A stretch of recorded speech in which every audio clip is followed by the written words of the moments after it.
Hello दोस्तों, मैं आकाश इल्मुले। मैं मेरे सेकंड वीडियो में आप सभी का स्वागत करता हूँ। आज 11 सितंबर नॉर्सेट 2022 का पेपर हो चुका है। सभी लोगों ने पेपर दे दिया है। कुछ लोगों का अच्छा गया है, कुछ लोगों का बुरा गया है, कुछ लोगों को कन्फ्यूजन है कि हमने कुछ रॉन्ग तो नहीं किया, क्या राइट है क्या रॉन्ग है, कितने एमसीक्यूज राइट हो गए होंगे। तो चलो हम देखते हैं कि मेमोरी बेस्ड जो एमसीक्यू है उसके आंसर्स क्या आने चाहिए उसके बारे में।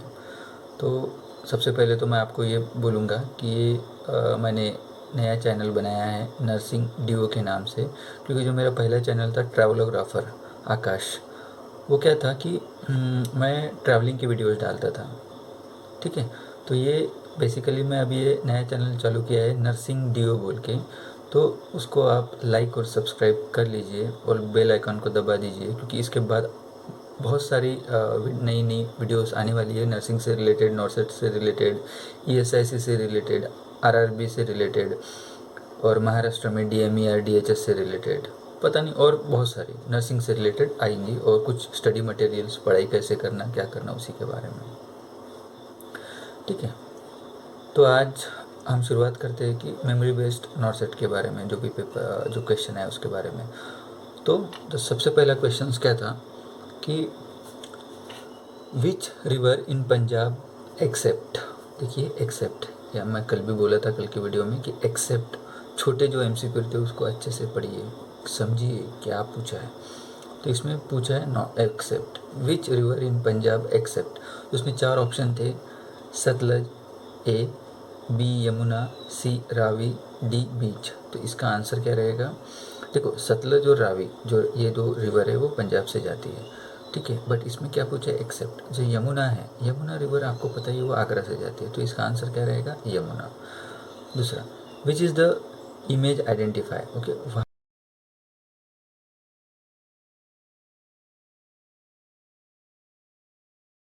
वहाँ पे ना, यहाँ पे इमेज दी गई है, उसको पहचानना था। और जो इमेज दी गई है ना, वो आपको मोनोपोलर और बाइपोलर क्वार्टर के जैसे, जो क्वार्टर का जो मशीन रहता है उसके तरीके से दिखता है, लेकिन वो है नहीं, वो है हार्मोनिक स्काल्पेल। बेसिकली हार्मोनिक स्काल्पेल कहाँ पे यूज़ होता है? बड़ी सर्जरीज में, जहाँ पे बड़े आर्टरीज को क्वार्टराइज करने के लिए, ज़्यादा ब्लीडिंग नहीं होना चाहिए उसकी वजह से। बेसिकली गायनिक में इसका यूज़ होता है टीएलएच के टाइम पे, टीएलएच हो या इसी में। तो इसका आंसर क्या रहेगा? Harmonic scalpel. तीसरा, which of this increase the absorption of iron except, यहाँ पे भी एक्सेप्ट पूछा है। आयरन का एब्जॉर्प्शन बढ़ाता है, क्या बढ़ाता है हमको देखना है। आप सभी को मैं बताता हूँ कि जो मिल्क प्रोडक्ट्स रहते हैं वो आयरन के एब्जॉर्प्शन को कम करते हैं, ठीक है। तो ऑप्शंस में पहला ऑप्शन क्या था? Curd, citrus fruit, then sprout, last का था आंवला। तो इसका आंसर क्या रहेंगे? Curd, milk product, okay. Next, चौथा था how much weight of LBW baby. आप सभी ने पढ़ा होगा एलबीडब्ल्यू के बारे में पीडियाट्रिक में, ठीक है। तो एलबीडब्ल्यू किसको माना जाता है? 2.5 kg के नीचे के जो बच्चे रहते हैं उसको एलबीडब्ल्यू माना जाता है। 1.5 kg के नीचे के जो बच्चे रहते हैं उनको क्या बोला जाता है? Very low birth weight babies, okay. जो 1 kg के नीचे के जो बच्चे रहते हैं उनको extreme low birth weight babies बोले जाते हैं। पांचवा question, umbilical cord. Umbilical cord, cord also known as, umbilical cord को और दूसरा नाम है, दैट इज उसको, उसका नाम है फ्यूनिस, ओके। फ्यूनिस ही आंसर रहेगा। उसके साथ में ऑप्शंस क्या थे? प्लेसेंटल कॉर्ड, देन थर्ड था यू कॉर्ड, लेकिन इसका आंसर क्या रहेगा? Funis, okay. Next, sixth, at 36 week how much ml amniotic fluid will be there? 36 weeks means at the peak, at the peak आप सभी को पता है 1000 ml amniotic fluid रहता है, तो वही आंसर रहेगा 1000 ml का, ठीक है। नेक्स्ट, यहाँ पे भी आइडेंटिफाई द इमेज नाम का एमसीक्यू है। इसमें ना ये फिटोस्कोप रखा था। आप सभी को पता है फनल टाइप का दिखता है फिटोस्कोप, ठीक है। मैं ट्राई करता हूँ इमेज भी आपको दिखा सकूँ, ठीक है। तो इसका आंसर फिटोस्कोप था, आप आई थिंक पता है सभी को। नेक्स्ट, आठवां क्वेश्चन था copper T 380 is for how much year? Copper T 380 जो रहता है ना वो 10 साल के लिए यूज़ हो सकता है। तो इसका आंसर 10 ईयर्स ही रहेगा। ठीक है। नेक्स्ट, एक सीरीज़ दी गई थी एप्टीट्यूड से रिलेटेड, कंप्लीट द सीरीज 0 1 1 2 3 5 8 13, उसके बाद का जो था उसको आइडेंटिफाई करना था। उसका सही आंसर क्या रहेगा? 21। ठीक है, 21 कैसे रहेगा?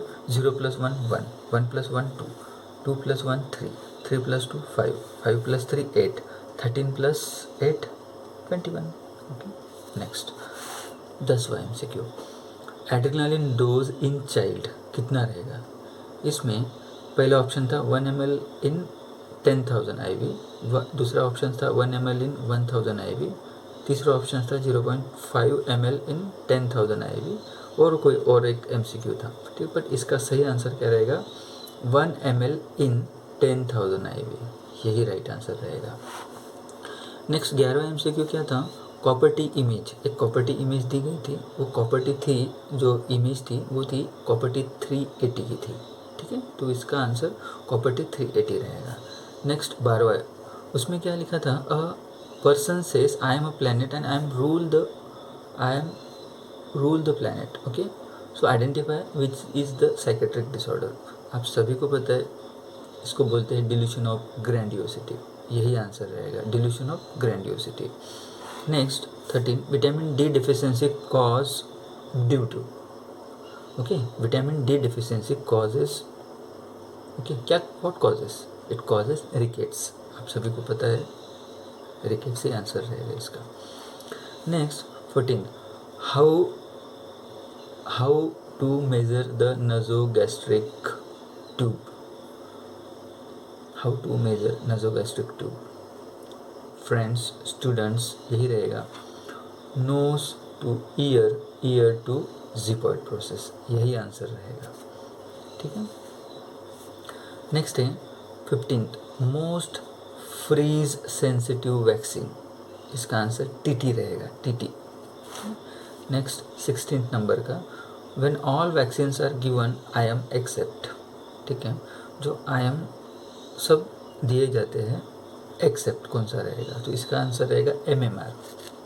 Okay, next 17, an alcoholic patients Wernicke's encephalopathy due to, इसका क्या रहेगा? That is thiamine, due to thiamine Wernicke encephalopathy alcoholic patients में होता है। ठीक है, इस साइकेट्रिक का MCQ था। 18th क्या रहेगा? आइडेंटिफाई द इमेज, इसमें भी एक इमेज आया था, इसमें ना स्काल्पेल, जो ब्लेड्स यूज़ करते हैं सर्जरी में, उसको दिखाया गया।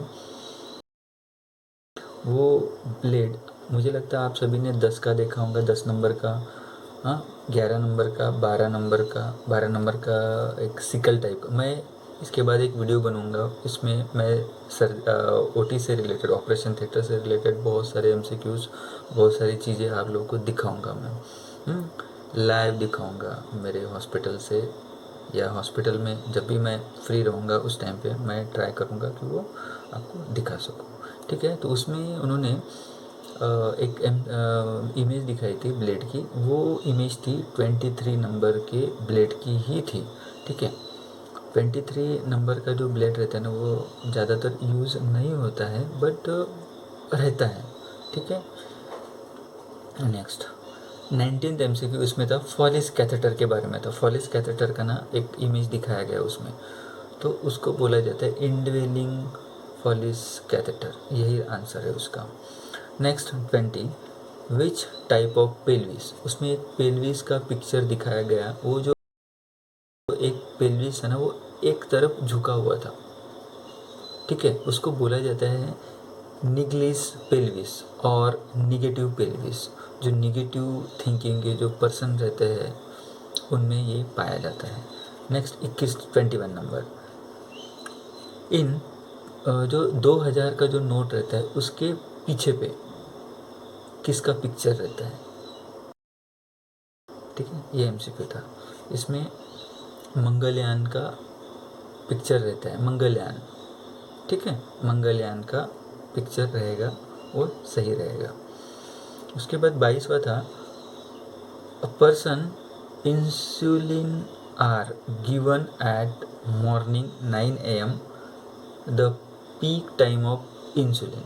अब क्या होता है, जो इंसुलिन के बहुत सारे short acting, long acting, rapid बहुत सारे रहते हैं, ठीक है, बट उन्होंने पूछा है 9 बजे इंसुलिन आर यानी रैपिड जो दिया गया है 9 बजे, तो वो कितने मिनट में एक्ट करेगा। रैपिड इंसुलिन आप सभी को पता है 2 से 3 घंटे में एक्ट करता है। 9 बजे दिया है तो उसको उसके बाद 2 से 3 घंटा पकड़ो, दैट मीन्स 12 बजे ये एक्ट करेगा, ठीक है। इसके ऑप्शन थे 10:30, 12 बजे का, 4 बजे का, 9 बजे का, तो इसका आंसर रहेगा 12।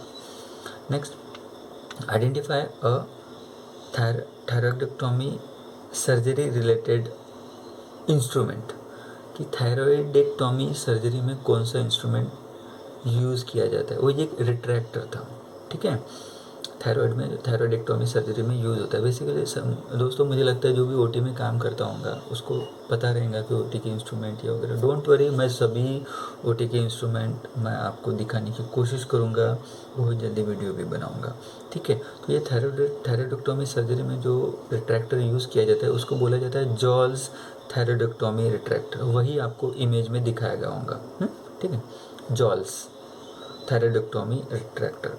नेक्स्ट 24 नंबर का था, a person burns a complete back side and arm the according to the rule of 9 how much percentage of burn, ठीक है। दोस्तों इसका ऑप्शन ये था, option 1 27, option 2 36, option 3 18 and last का था 9, ओके।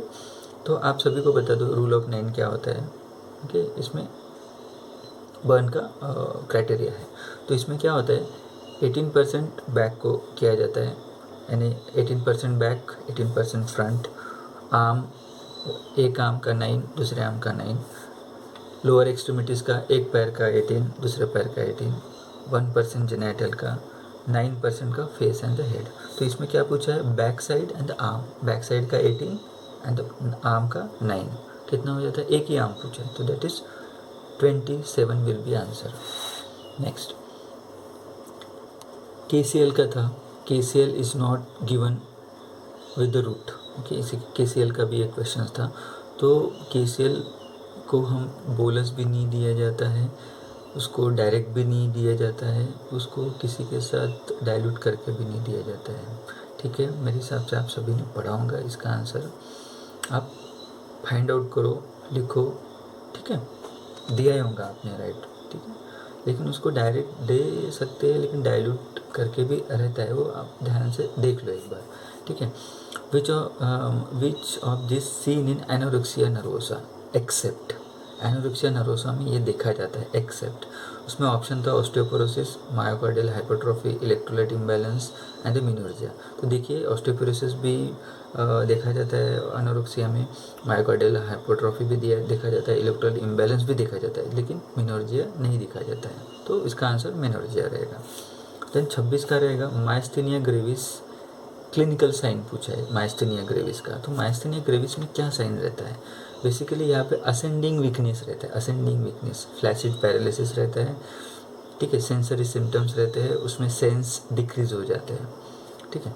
देन 27 उसमें था febrile seizure in childrens can be prevent except. अब हो सकता है इसमें किस तरीके से MCQ पूछा गया है, ठीक है, उसके तरीके से आपने आंसर दिया होगा, ठीक है। नेक्स्ट 27 था winging of scapula after mastectomy due to damage of which nerve. इसमें विगनिंग यानी क्या होता है कि थोड़ा सा झुक जाता है, तो इसमें क्या, अगर उन्होंने नर्व पूछा है तो उसका आंसर क्या रहेगा, C5 C7, that is long thoracic nerve इसका आंसर रहेगा। अगर उन्होंने मसल्स के बारे में पूछा रहेगा तो इसका सीरेटस एंटेरियर मसल ये आंसर रहेगा। नेक्स्ट पेशेंट सेफ्टी डे के बारे में पूछा आप, पेशेंट सेफ्टी डे 17 सितंबर को होता है, ठीक है। देन हाँ, अगले साल नॉर्सेट 17 सितंबर को ही होने वाला है, 2023 का जो नॉर्सेट रहेगा वो 17 सितंबर को ही रहने वाला है, ध्यान में रखिए। देन उसका रहेगा आंगनवाड़ी वर्कर असेस माल न्यूट्रिशन, आंगनवाड़ी वर्कर माल न्यूट्रिशन कैसे असेस करते हैं, सो दैट आंसर क्या रहेगा, वेट फॉर द एज, ये रहेगा आंसर। देन नेक्स्ट जो बायोमेडिकल वेस्ट मैनेजमेंट से एक एमसीक्यू आया है, ये था वाइट कंटेनर के बारे में। वाइट कंटेनर कैसा रहेगा, ये पंक्चर प्रूफ रहेगा और इसमें वाइट जो कंटेनर रहेगा उसमें नीडल डिस्कार्ड किए जाते हैं। देन सर्जिकल चेकलिस्ट से भी कुछ एमसीक्यूज आए थे। ओके, नेक्स्ट 5वां good attachment sign. Good attachment sign के बारे में एमसीक्यू आया है। ठीक है, गुड अटैचमेंट में क्या आना चाहिए, आप ध्यान में रखिए क्या आना चाहिए। That is babies mouth wide open होना चाहिए, उसमें लोअर लिप टर्न्ड आउटवर्ड होना चाहिए। देन बेबीज चिन ब्रेस्ट को टच होना चाहिए। देन मेजॉरिटी ऑफ एरियोला वो बेबीज़ के माउथ में होना चाहिए। ये अटैचमेंट के गुड अटैचमेंट के साइन है। Okay, next normal urine output कितना रहेगा, ये तो बहुत ही सिंपल है, 1.5 लीटर पर इन 24 आवर्स। नेक्स्ट मेंस्ट्रुअल साइकिल के बारे में था। इसमें क्या बोला है कि मेंस्ट्रुअल ब्लीडिंग क्यों होता है, कौन से हार्मोन की वजह से होता है मेंस्ट्रुअल ब्लीडिंग। तो इसका आंसर रहेगा मेंस्ट्रुअल जो साइकिल होता है, जब प्रोजेस्टेरॉन का लेवल ये लो हो जाता है उसी टाइम पे मेंस्ट्रुअल ब्लीड होता है। ठीक है, एफएसएच फॉलिकल स्टिमुलेट करता है। ठीक है, नेक्स्ट है टेंशन निमोथोरेक्स के बारे में एमसीक्यू था। टेंशन निमोथोरेक्स में इसमें फर्स्ट तो निडल इंसर्शन होता है। निडल इंसर्शन किस में होता है, सेकंड इंटरकॉस्टल रीजन से होता है। ठीक है, then bone marrow in child. Bone marrow कैसे लिया जाता है चाइल्ड में, चाइल्ड में ना पोस्टीरियर सुपेरियर इलियाक क्रेस्ट से बोन मैरो लिया जाता है चाइल्ड में। अगर उन्होंने इन्फेंट का पूछा रहेगा तो उसमें रहेगा प्रॉक्सिमल टिबिया, प्रॉक्सिमल टिबिया से लिया जाता है। नेक्स्ट है lactating mother anti hypertensive can be taken except. कौन सा ले सकती है एक्सेप्ट, उसका आंसर है लोसार्टन। लोसार्टन ये आंसर रहेगा। ठीक है, देन उसके बाद उन्होंने पूछा है नया next question normal heart rate के बारे में। नॉर्मल हार्ट रेट अगर उन्होंने पूछा होगा कि नॉर्मल हार्ट रेट एवरेज पूछा होगा तो आपने को देखना है 60 to 100, ये तो एवरेज ये रहता है इसमें ये रहता है। अगर उन्होंने एवरेज पूरा पूछा होगा तो 75 will be the answer. Average heart rate 75 ये आंसर हो सकता है। Then after cardiac catheterization priority क्या रहेंगी नर्सेस के लिए, तो इसमें मोस्टली क्या होता है कि आफ्टर कार्डियक कैथेटराइजेशन नर्सेस को असेस डिजिटल पल्स को असेस करना रहता है।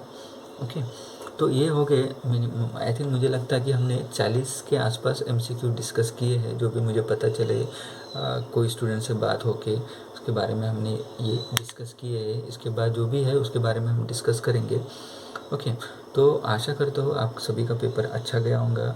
आप टेंशन मत लीजिए, नहीं भी गया होगा तो भी हम अपने पास पूरा 1 साल बचा है। 1 साल में कैसे पढ़ाई करना, क्या पढ़ाई करना, कैसे पढ़ना, उसके बारे में हम डिस्कस करेंगे। आगे हम वीडियो बनाएंगे, आपको बताऊंगा किस तरीके से आप टाइम टेबल बनाना, पेपर पढ़ना, टाइम टेबल बनाना, किस तरीके से स्टडी करना, उस सभी के बारे में मैं आपको बताऊंगा।